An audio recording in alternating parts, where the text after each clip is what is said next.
on the side there too. So. Okay, great.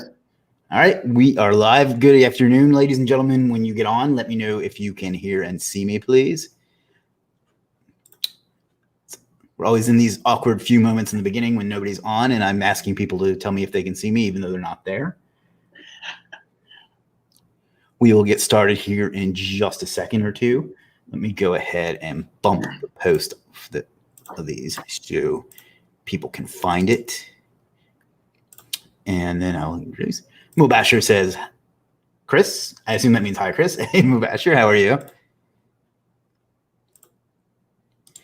Mubashir just had his 100th sale or 100th review today. Oh, nice. I think that was Mubashir.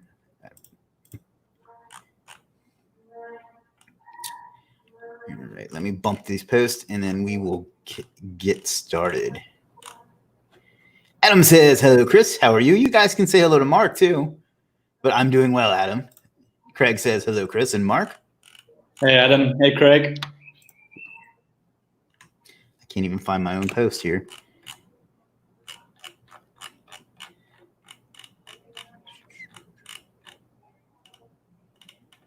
Yeah, all right.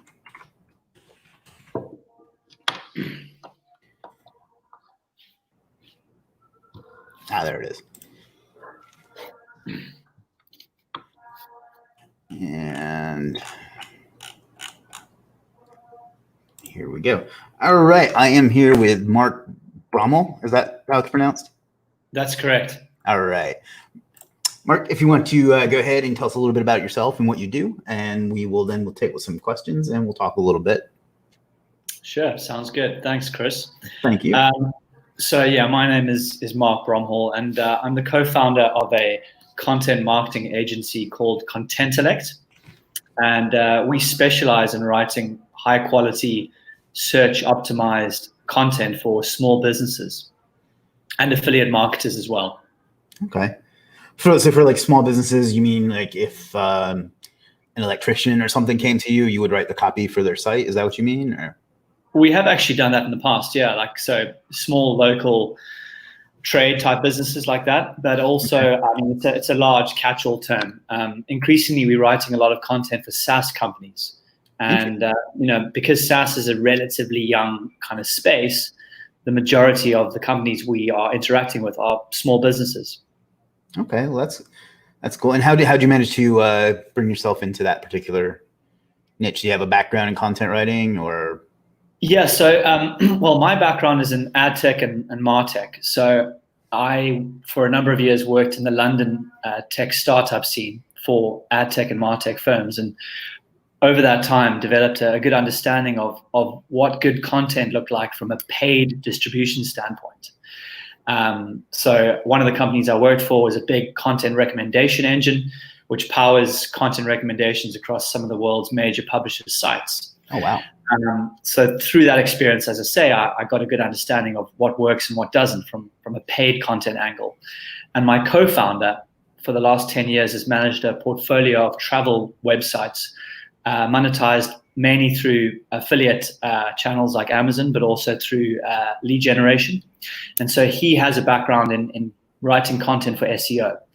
So kind of with our combined backgrounds, we were able to launch an agency. Excellent. So, and you don't hear too many people doing a content agency. At least I don't. How is that structured? Do you keep do you get like monthly recurring? Do you write blog posts for them every month, or if you don't mind me asking, like how do you keep the cash flow going? Because I've read your article, and we'll talk about that in a second. And it seemed very interesting to me. So. Yeah, sure. It's a combination of both of those things actually. So we have a pay-as-you-go product where customers can come through and buy content when they need it. So that could be one piece today and one piece next month. And then, we also have a monthly blog articles product, and that's for customers who want that kind of recurring content coming through to them every single month. And within that product, we have different plans, from a basic plan where we just write the content, all the way through to a white glove service where we do everything from creating the content strategy all the way through to publishing that content on their CMS. Interesting. Something that's always fascinated me about content writers is that they can seemingly write with expertise on things they know nothing about, or at least maybe don't have a background in, is probably a nicer way to put that. How do you tackle subjects that you don't know anything about? Yeah. And that's a big one for us, because we service a lot of SaaS businesses, and SaaS transcends, industries. So, one week we might have an HR company sign up, and the next week we might have a law firm. And it's very difficult to profess to be subject matter experts in every single industry. We just can't do that. Right. But what we say to our customers is, we are not subject matter experts in your respect in these industries, but we have a team of smart, savvy writers who can thoroughly research an industry and a particular topic using multiple sources, synthesize the information from those sources, and turn that information into a cogent and credible piece of writing. And so far we've been able to do that fairly well, and we've been able to keep our clients on board for that reason. That's interesting. That's probably a skill all unto itself, doing the research and learning about particular things. I would not be very good at that myself, so it must take a lot of patience and a lot of time, right? It does, and I think one of the big things for us is, when we hire writers, we put them through quite a rigorous recruitment and training process. So just to get hired, they've got to write a test article to a very specific brief. And I say specific because, just the small details we put in that brief, we can very quickly separate the wheat from the chaff based on who's able to accurately follow the brief and who's not.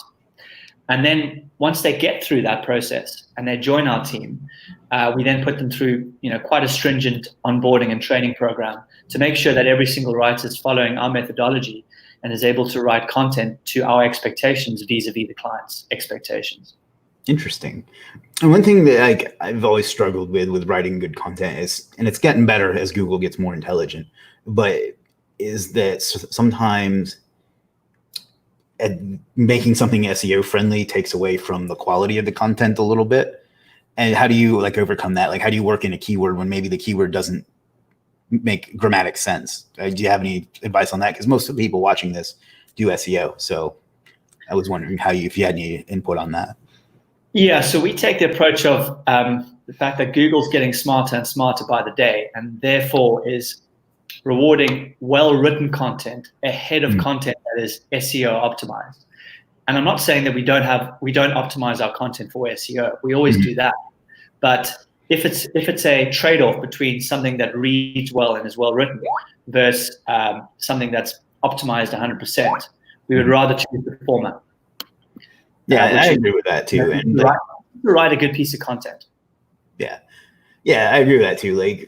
Sometimes I've sacrificed optimization because I knew that if I did, or if I optimized it the way that Yoast was telling me to, that it wouldn't make sense, And even if it did draw in more traffic, it wouldn't do any good because people are going to read that and think it's maybe not gibberish, but not great. So yeah. So you have a staff. How does that work? How do you find qualified people? So we based down in Cape Town, South Africa. So all of our writers are based across South Africa, and we just use standard job boards really to find them. Platforms like Indeed and also the university job boards have actually boded very well for us in the past. So we tend to have a lot of university students who have some free time to write for us, or recent graduates. And naturally, a lot of the writers that join us have studied subjects that correlate to what we do. So they might have studied journalism or creative writing or media studies. Often, not always the case, but often it is the case. Interesting. So do you use content to market your own stuff, or how do you go about finding business for an agency like yours? Great. Well, so we actually started off doing two things. When we were, just getting our feet off the ground, we participated in quite a few affiliate marketing Facebook groups, which actually produced some decent results in the early days. That allowed us to land, I think, our first 5 or 6 customers. And then just at that time, Legiit launched, which was, I think you said earlier, Chris, it was February 2018. Yeah. All right. So I think actually we probably weren't quite on Legiit when it launched, but we got on maybe in April or May. And Legiit was also a great source of customers for us as well. We set up three or four different content products in different sections, and we didn't see so many affiliates come through Legiit, but we saw other types of businesses, from small plumbing and electrical businesses through to even some agencies. Interesting. And then fast forward, because we've been operating now for just over 2 years. Fast forward to today. Most of our new business derives from sales outreach. So we've built a kind of formula around how to go about doing sales outreach over email, and moving those prospects down the funnel to the point of conversion. That's interesting. And I'm glad you brought up the Legiit thing first, so I don't have to, but also because it's interesting. That's how I've grown a lot of my businesses, was from smaller priced, I don't want to say smaller services, smaller price services, and then growing them into whether it was, a Facebook group, or, literally that's how Legiit came to be, was me selling lower price services and building a client base from it. So that's something that you've had success with too, it sounds like. Yeah. So I think, Legiit was a bit of a minefield for us in the beginning, because you've got a lot of different categories, even just on the content front. So you've got blog posts, web content, and SEO content, and fundamentally our offering is the same regardless. Yeah. But so we had to obviously position ourselves in all of those different categories. And to be fair, I think we see orders still come through from all of them. There's not a clear winner. Yeah. It really depends on what that prospect has in their mind in terms of being most important. Do they see it as being a blog article, or do they see it first and foremost as being SEO content? Okay. Yeah, and that's something I've tried to stress to people, because a lot of times when you make, I think yours is like $45 or something, but even if a lot of people, even when they make like a $5 sale, they can't see past that one sale. You know what I mean? It's just a $5 customer to them, and not this is a minority, but it's just a thing that people have to overcome. I think they see that small sale and they don't realize that could lead to long-term whatever, whether it's recurring business, whether it's referrals or whatever. But my point is that you think it's important to treat every sale like it's a big deal, because it could become a big deal, not to mention the fact that it's the right thing to do. But yeah, that's kind of what you're doing, right? Is like you leveraging the I guess it's called like a tripwire type offer to grow it into a larger business. Yeah, that's definitely how we see our presence on Legiit, as a good way to open up conversations with customers, for sure. It's become quite competitive, and we obviously are competing against a lot of freelancers, so one-man bands who can sometimes outcompete us in price. Yeah. But what has worked very well for us is we got in early and we managed to get a good number of 5-star reviews.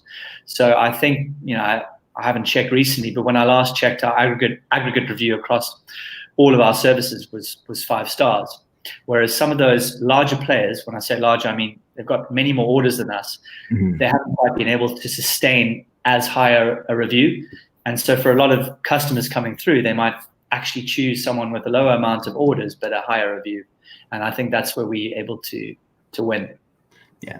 And it's important to remember that first of all, the quality, and that those can lead to longer term relationships. As a matter of fact, Legiit itself was built because of that. Like, I met Jim, my co-founder at Legiit, and the head developer, when I sold him a $16 SEO service on another marketplace, and then we got to be friends, and it's led to all this great stuff. So that's just kind of a point I wanted to really hammer home with the people that are watching, is that don't look at just the original sale, look at how it can do it. Like, Mark has obviously had success with it. I have, and so have others.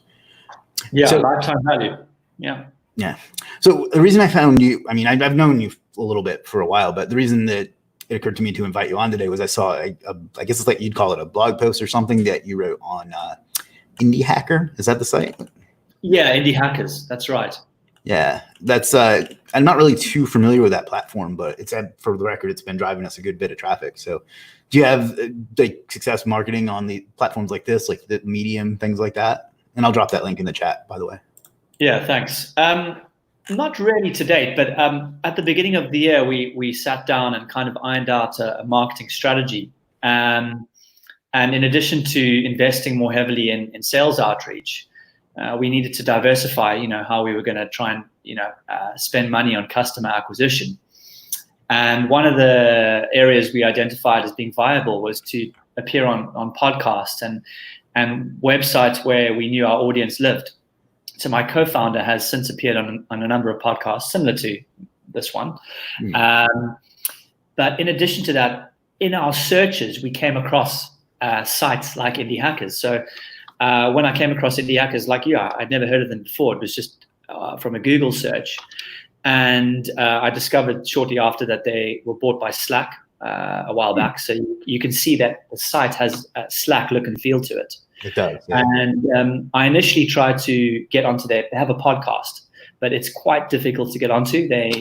I think they obviously have some quite high profile entrepreneurs on there. So, and they don't do it that frequently to my knowledge.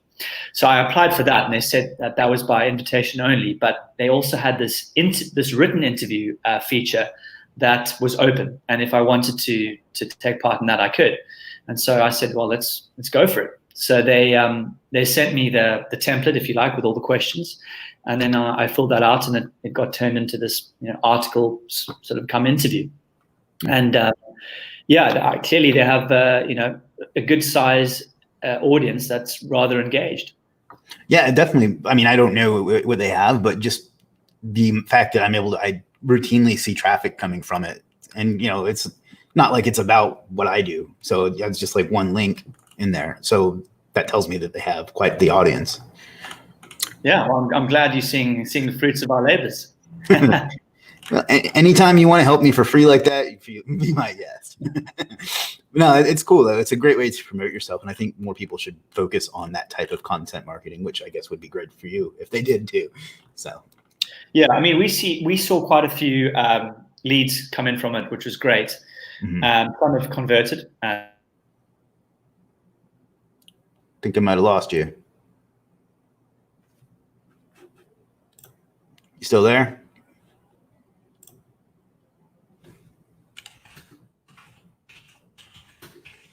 One second while I see if Mark is still there.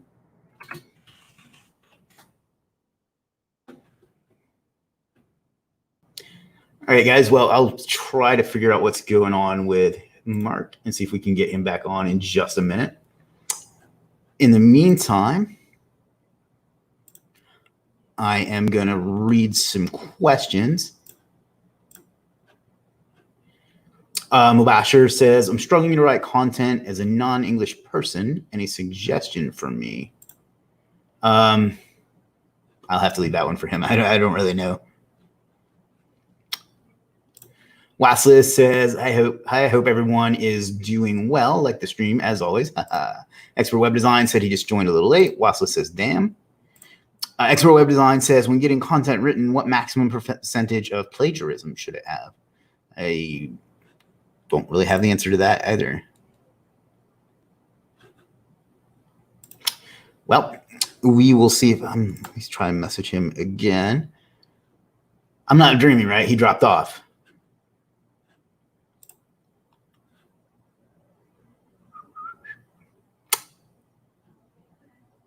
Waslis says 0. I think what Expert Web Design is asking is, something like, it's almost impossible to have 0, but you want to get it as, I would imagine the answer is as low as possible. And you could write something completely from your brain and it would still end up like flagging a little bit on, what do you call it?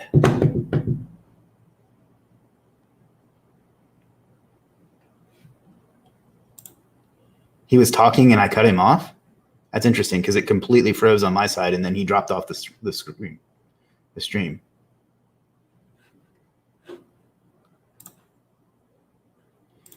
Basher says, come back, Mark. Well,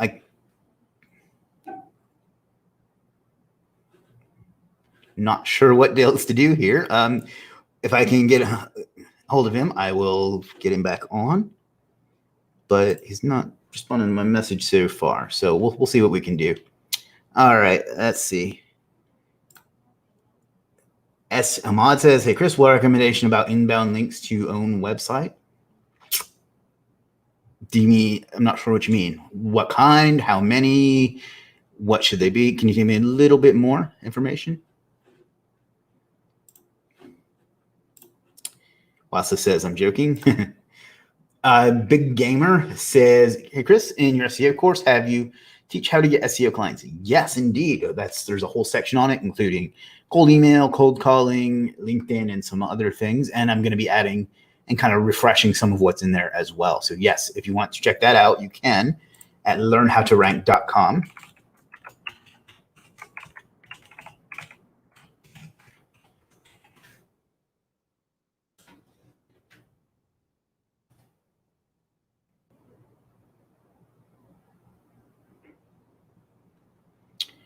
Ahmad says, I mean, how many? It's more about strategic than it is about anything else. So you want good quality links from good sources that are as relevant as possible and go from there. There's really no how many, though. It's going to be different for every keyword, every niche, every site, and so on.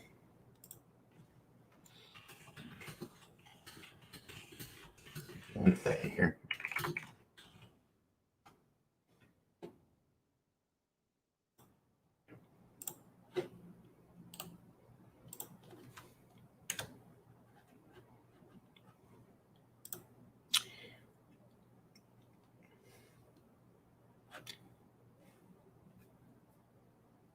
Oh, there we go.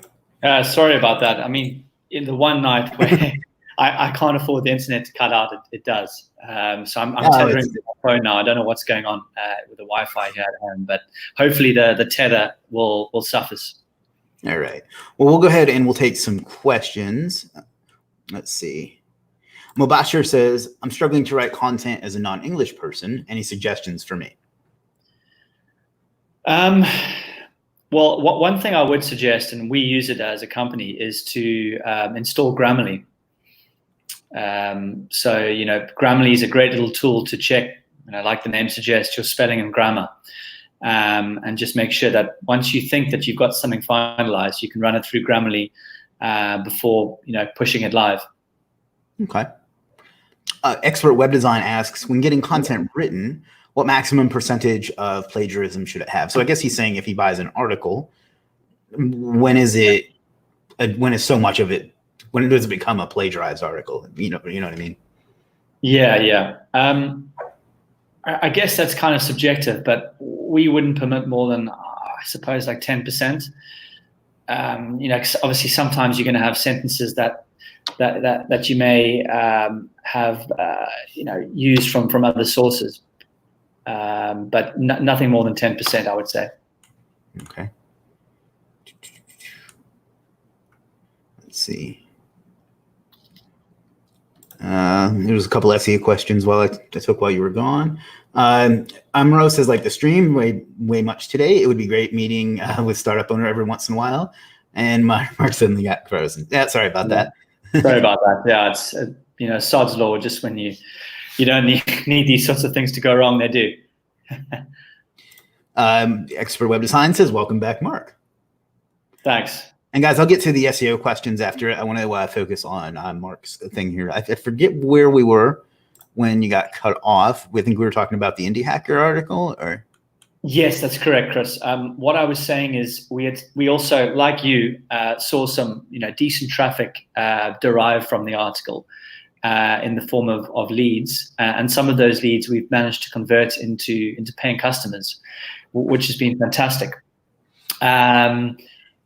And then in addition to that, there was also quite a lot of commentary on the article itself, which I've gone back in and provided responses to.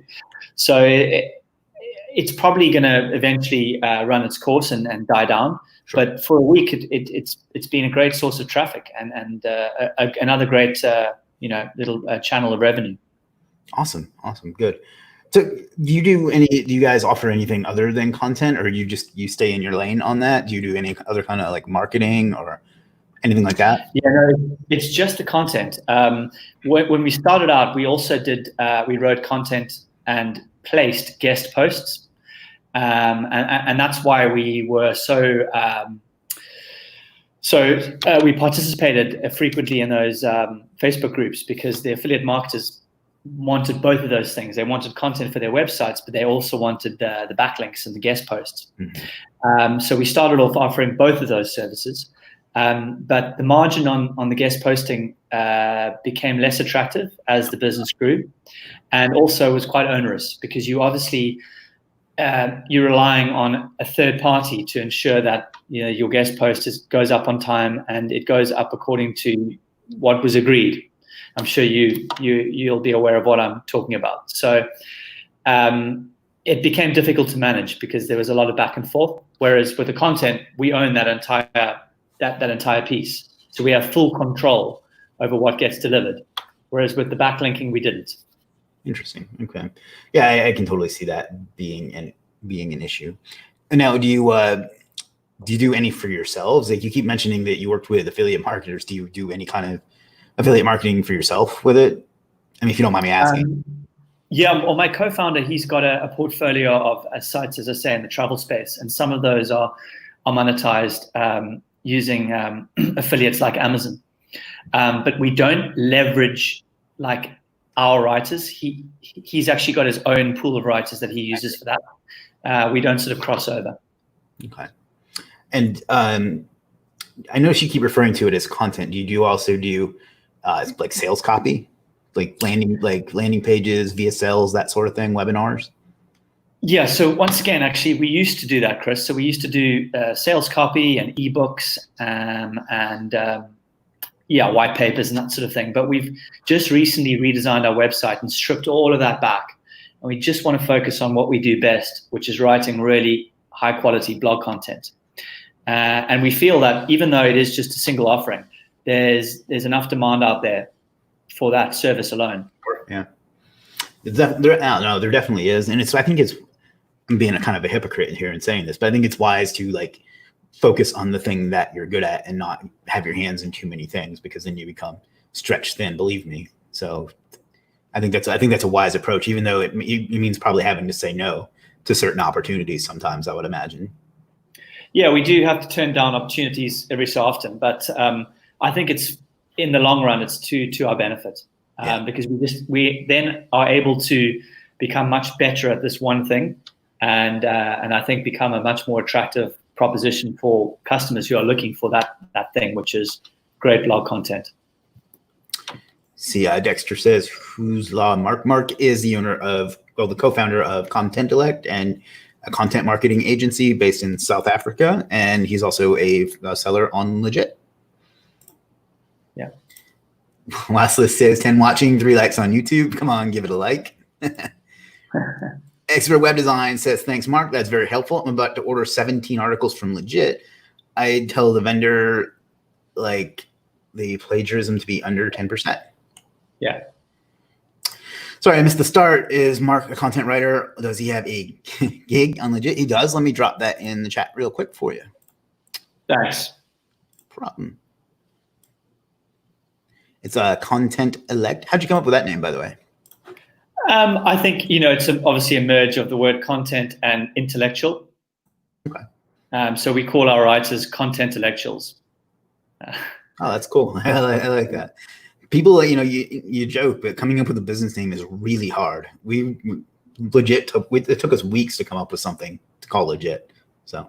Yeah, no, I like Legiit. I mean, because it's a great, obviously when you, I think you draw down your money, or when you place an order, you have that like, thanks for keeping it legit. I think that's right. I like that. Yeah, that was kind of why we eventually went with it versus some of the other things we were contemplating, because it has. First of all, it's just a good word, and it has certain branding possibilities as well. For sure. Yeah. Do you sell much merch? Not as much as we'd like. It's starting to catch on a little bit, but I've never really pushed it that much. But yeah, we sell a little bit. And if anybody wants any, they can check that out at shop@legiit.com, because it hurts me to not go long without plugging something. German Backlink says, hey guys. Hello, German Backlinks. Last says, I got a service up for content writing. It's on the homepage. I'll give you a 50% discount. Oh, Dexter says, no, he said something like Murphy's Law, but I thought it was the South Africa version. Simo says, a little late. I hope I didn't miss a lot. I mean, you can always catch the replay, but you did miss some good nuggets, but good that you made it when you could. So, like, if somebody was just wanting to get into this space, would you have any advice for them? Like, if they wanted to become a content writer, or? Yeah, I mean, I would say it's increasingly becoming more and more competitive, and I think there's a clear distinction between outsourcing content from non-native speaking countries versus native speaking countries. And I think that 5 or 10 years ago, putting that sort of content in your website was fine, and it would rank and perform in perpetuity.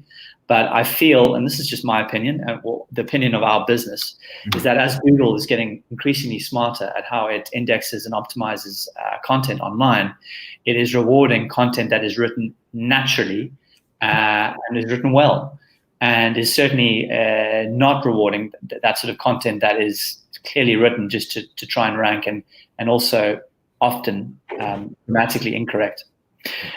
So with that in mind, I would say, try and find some kind of authorities out there, modern day authorities when it comes to the written word, and read their content voraciously, and learn what makes them write great content, and what, why that is, and then try and emulate that as a writer. And to put some substance behind what I've said, one publication I subscribe to, and I think they do a great job of writing really compelling and interesting content, is The Hustle.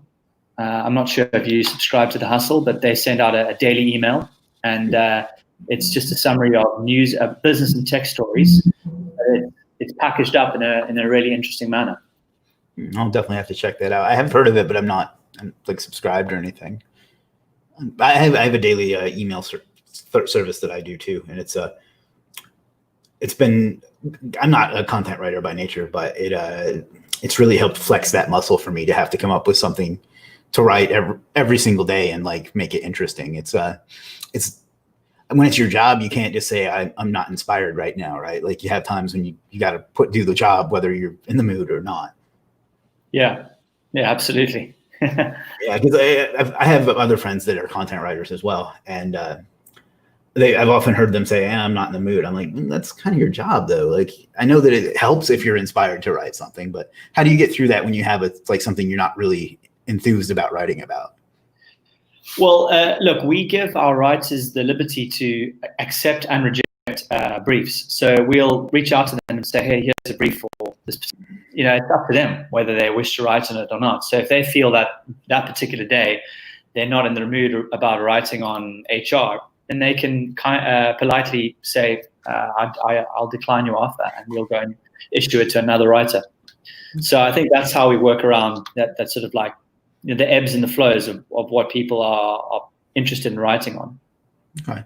And how do you balance like how much of it you do yourself versus how much time you spend running the business? Do you still do a lot of the actual writing yourself, or how does that work?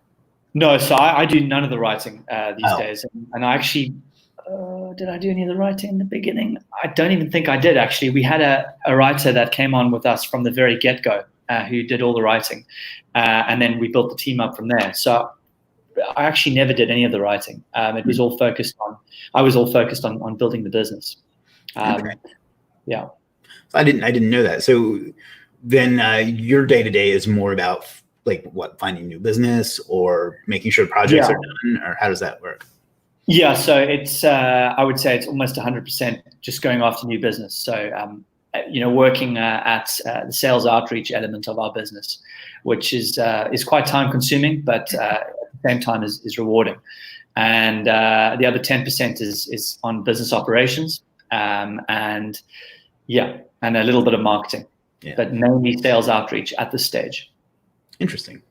Yeah, that's kind of how mine is too. Like, most of the time I'm focused, I would say I focus probably 60% on building new business, and then the rest is on management. Because, I have a fairly large team too, and it requires a certain amount of management, but I'm trying to increase that percentage and lower that percentage too. But I do very little of the actual fulfillment myself anymore. So Okay. I'm going to take some of the SEO questions we had, And Sure. if anybody has anything specifically for Mark, go ahead and drop those while I'm answering this, and we'll circle back to it. Oh, and Dexter says he was born in South Africa and he misses the samosas.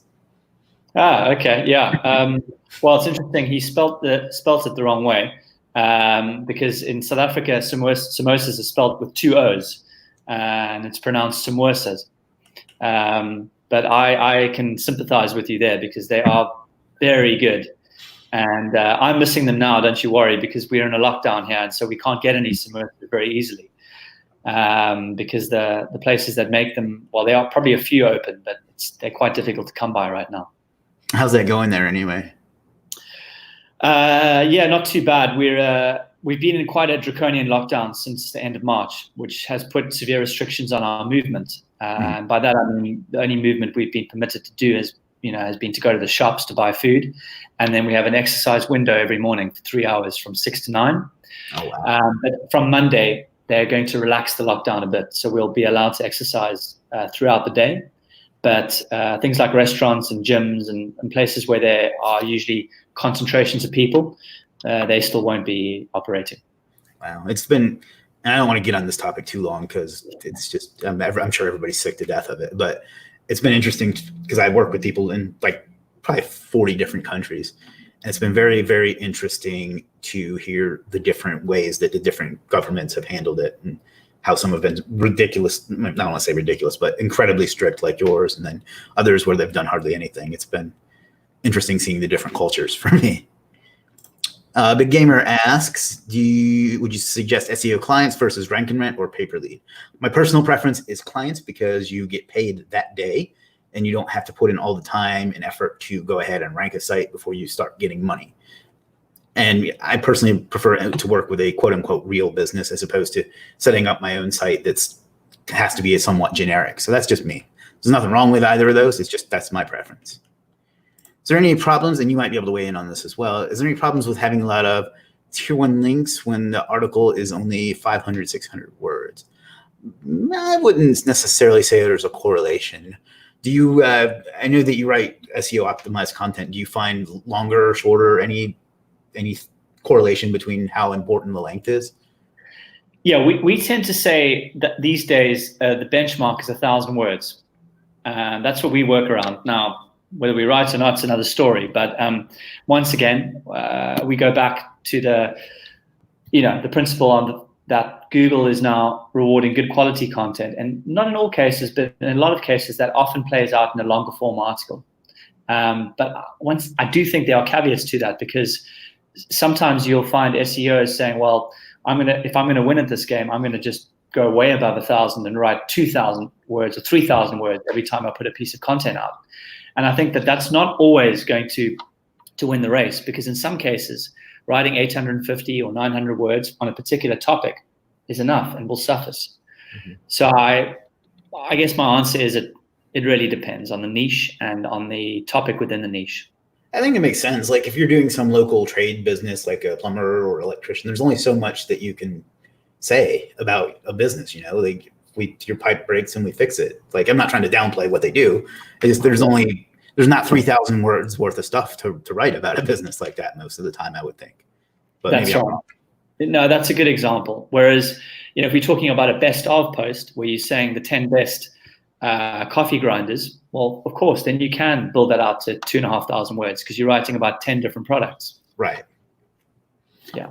So another, sir, what's the best link building? I mean, what do you suggest? Guest posting over editorial backlinks, which works best in your experience? I know I hate this answer, but it just depends. And a little bit of a mix of both. Of all of it is what's really, really good. You want to appear as natural as possible. And to do that, you want to eliminate as many patterns as possible. So both of those are good. Editorial links are hard to get, though. Yeah. I've got a question for you on link building. Sure. Yeah. What are your thoughts these days on PBNs? Are you pro or against, or is it more kind of a gray area for you? No, they still work. I mean, as long as links work, PBNs will work. As a matter of fact, with this last update, I saw a lot of people, and this kind of goes contrary to what you do, but I saw a lot of people that say, I had nothing but high quality, super well-written content, no links or anything like that, and my rankings tanked. I was like, it's because links are a ranking factor. And as long as Links work, PBNs will work as long as they're done intelligently. Like they have to be, like you can't do the old thing where you just throw up the generic WordPress theme and spun content with a link. That doesn't work anymore. But if you can build it and make it look decent and make it good, at least human readable content, it doesn't necessarily have to be engaging content, but at least human readable content, they still work, excuse me, very well. And I have a lot of clients that can back that up. So great. Let's see.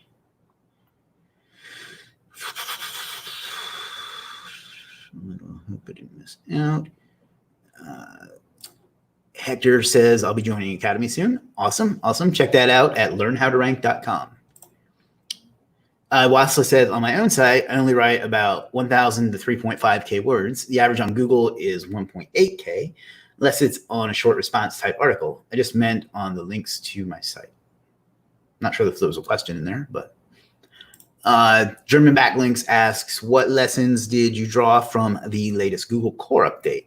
We're increasing our link velocity, and we're looking to build up more no-follow links as well as tier 2 links. I think both of those things are good. You need to have content that's not super optimized. And what I mean by that is SEOs tend to be very, very predictable. I don't know if that's really the right word, but you know, they have the keyword in the H1 and then they have it 1% in the text. And then, you know what I mean? It does, to be that good at it, it becomes unnatural and it doesn't work as well. PBNs are still working well. Tiered link building works really well. Certain niches just got absolutely hammered. I don't know if you guys track those sort of things, but like alternative health sites really got beat up, and a few other things like insurance had a hard time and things like that. And then tiered linking has worked really well still. Let's see. PBN's only tier 2. All right. Well, we are caught up on questions for the moment. So I'm here with Mark Brommel. Is that right? Yeah, that's correct. Yeah. He is the owner of ContentElect, a content marketing agency based in South Africa. He's also a seller on Legiit at ContentElect. If you have any questions for him or for me, go ahead and drop those. We have about 15 minutes left. Are there industries Mark's writers are best at? Do you have any like certain ones that you focus on? I know you mentioned SaaS, but anything? Yeah, I mean, we started out in the travel industry, and I would say that, you know, maybe that still is by a small margin our strongest industry.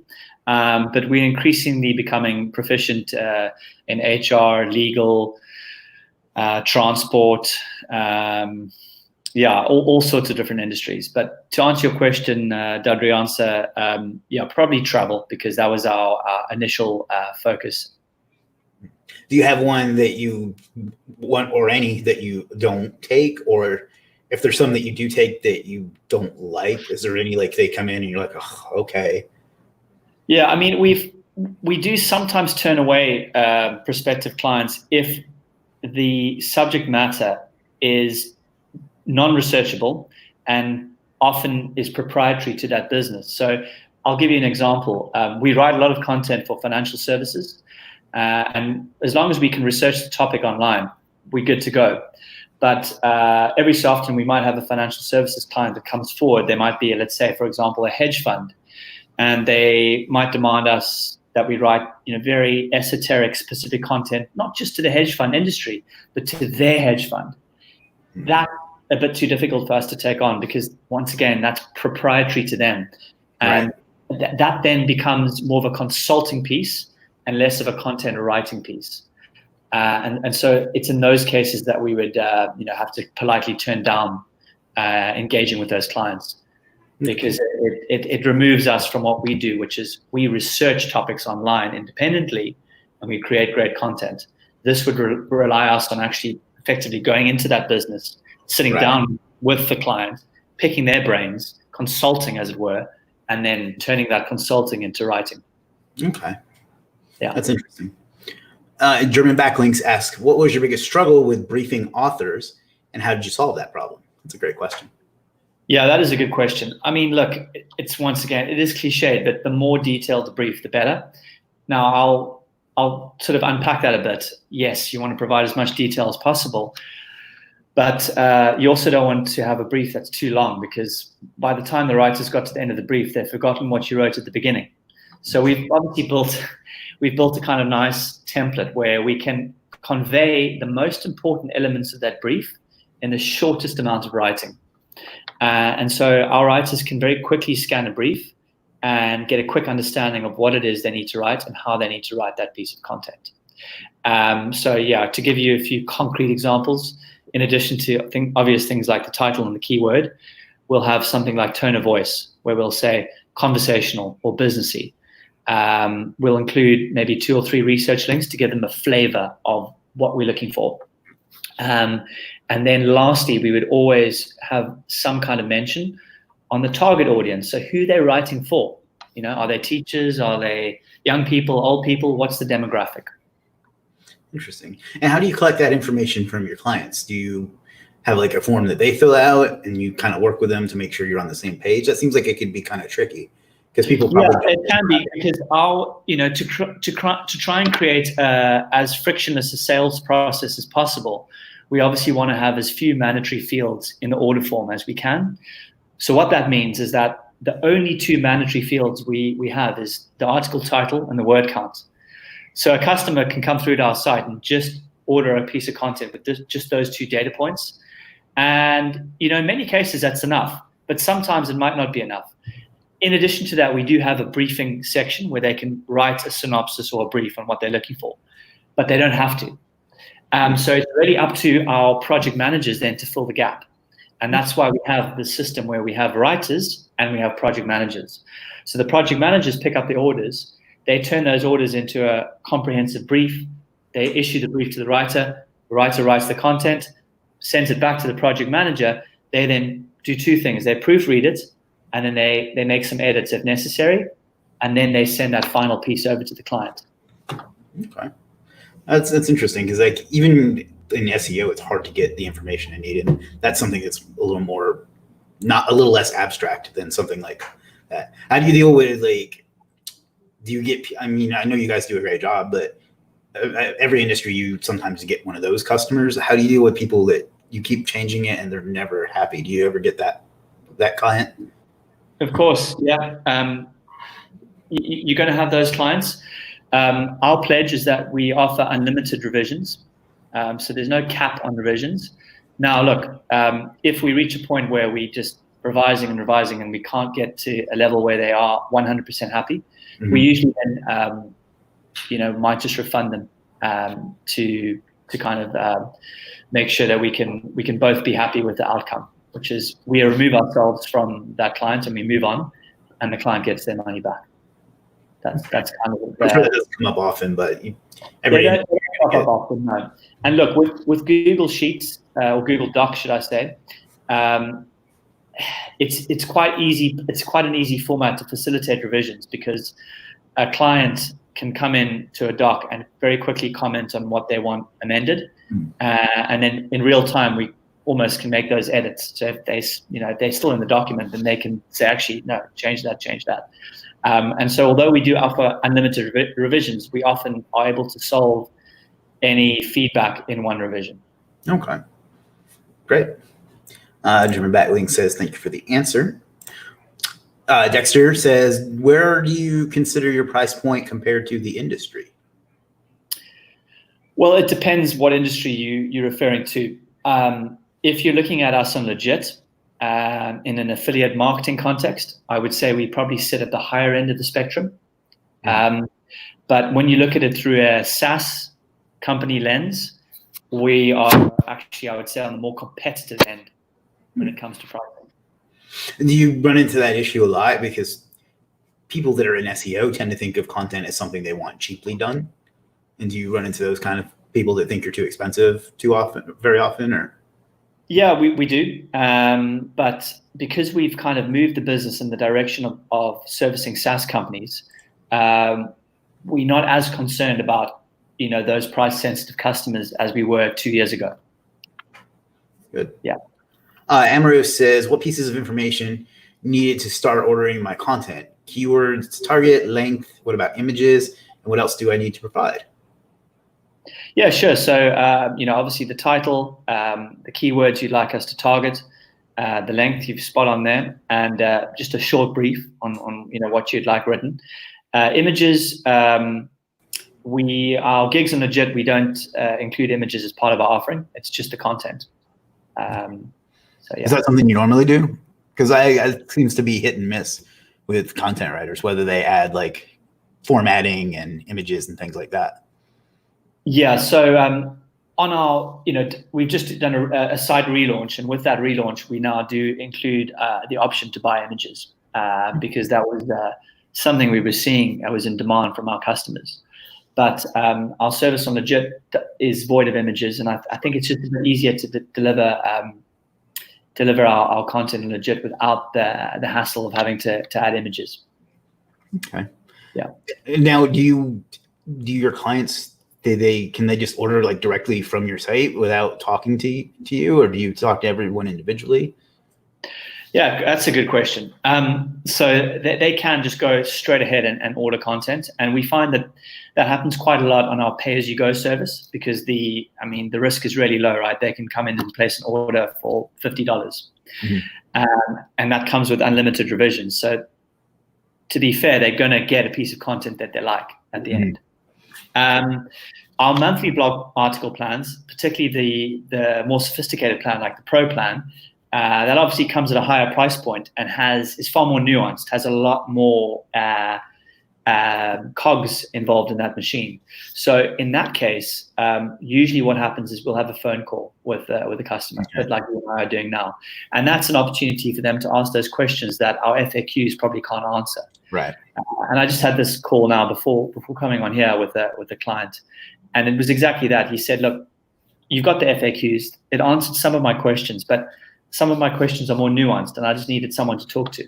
So that's why we usually have a phone call with those kinds of companies. So that's something I've been learning too, is that I can get what I need through text, like reading most of the time.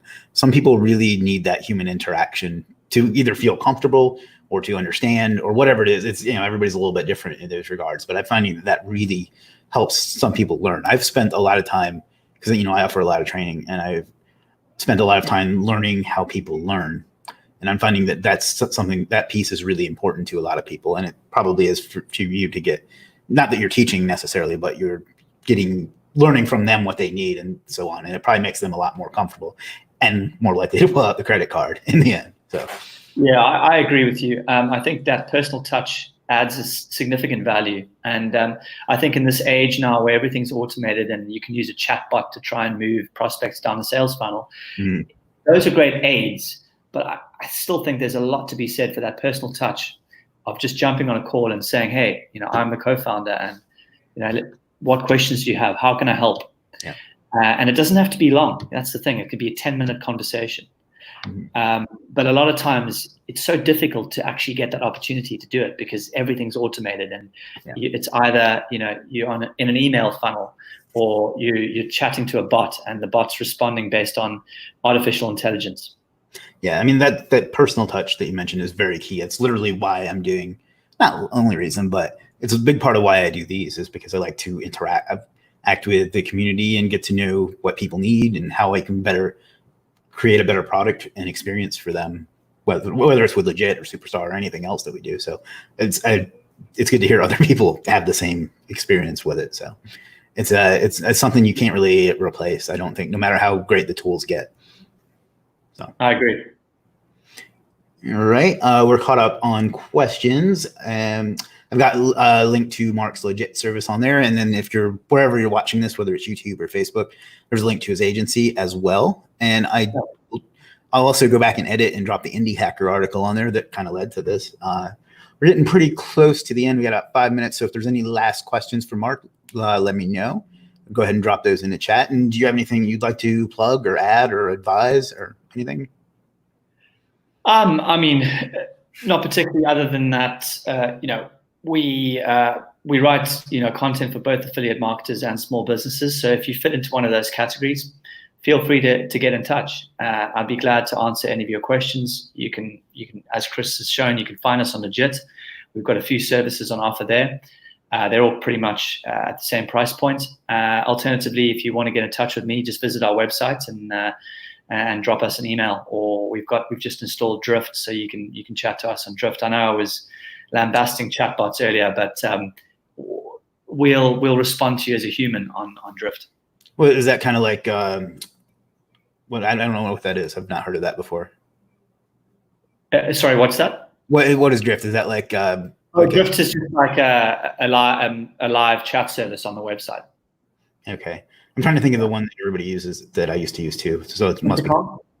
be Intercom. Yeah, so it's kind of like that. Yes, same thing. What kind of SEO tool would make your life easier, and what should it do? I mean, I already have all the tools I need. I built my own with Audit, and then I don't know. Do you have any that would make your life easier? Well, we SEO, but obviously use one of the behemoths, right? We use Ahrefs, and I haven't really chatted to you about what your thoughts are on them, but we use them and we really like Ahrefs, and we do all our keyword research using that tool. Interesting. To be honest, I don't use that near to its capacity like I should. I use it for link analysis for the most part, and like not rank tracking, but like rank discovery. But I don't use a lot of the features it does. A while back, they asked me to do a review of, I think it's called Keyword Explorer or Content Explorer, but to be perfectly honest, I couldn't figure it out that much. So it wasn't really what I use. For content optimization, I use my own tool, audit.io, and I use Surfer SEO. So it's those are kind of the main things. Yeah, it's interesting you mentioned Surfer SEO, because we've had quite a few affiliate customers in recent times ask us if we can if we can write our content for them in Surfer SEO, which we've done. And so that seems to be a tool that's getting an increasing amount of traction. Mm-hmm. Yeah, I did a webinar with them. I think it was in February, and good people. I've gotten to know them pretty well, so it's a nice tool. So nice. I do feel like things like that could become a crutch for writers, though.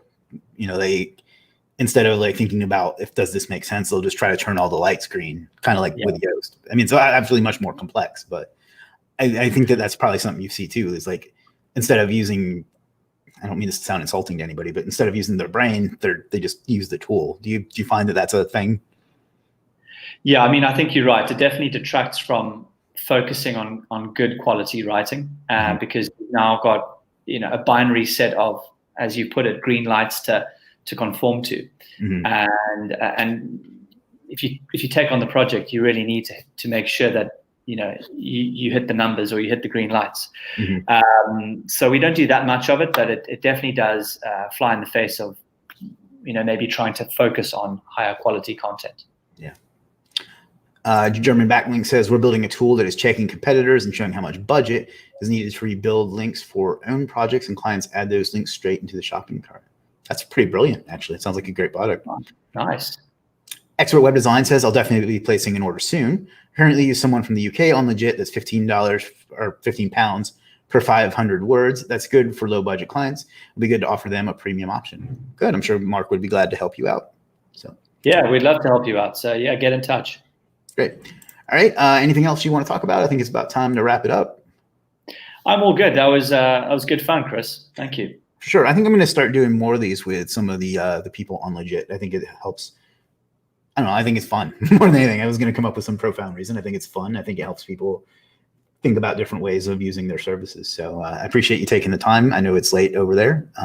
So thank you for coming on. I know I was not great at getting it scheduled, but I'm glad we finally got it worked out. I just kept going different. Yeah, sorry about that technical glitch midway through, but we got through it in the end. We did. That's part of being an entrepreneur, right? Obstacles come up, and you have to deal with them and get through them. So cool. Well, I appreciate it, Mark. Everybody else, figure out what you want out of life and go out and get it, because you owe it to yourself and you owe it to the world. We'll be back tomorrow. See you then. Peace. Thanks. Bye-bye.